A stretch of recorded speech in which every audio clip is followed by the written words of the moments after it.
শক্তি চাগে মোক তেওঁৱে দি আছে, য'ত আছে তেওঁ তাৰ পৰা তেওঁ মোক সদায় শক্তি দি আছে। মোক আগতে কয় বাঘৰ যেতিয়া পত্নী হৈছা তুমি বাঘিনীয়ে হ'ব লাগিব, আৰু তুমি চাবা তোমাক সকলোৱে এনেকৈ মৰম দি ৰাখিব।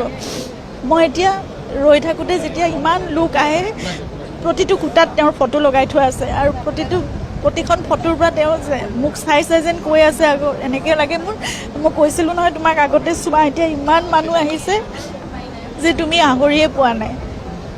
গতিকে মোক সেইখিনি শক্তি তেওঁ দি যাব। মই জানো তেওঁ এজন ঈশ্বৰ পুৰুষ আছিল। মইহে চাগে অকল মানে আমি চাগে ভাবিছিলোঁ এজন মানৱ, মোৰ স্বামী হৈ আছে, পৰিয়ালৰ এজন হৈ আছে, এজন শিল্পী হৈ আছে, কিন্তু তেওঁ এজন এতিয়া ঈশ্বৰ পুৰুষ। মই জানো মোৰ প্ৰতিটো খোজ বাট মোক তেওঁ পোহৰাই লৈ যাব।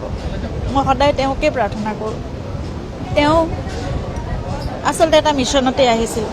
তেওঁ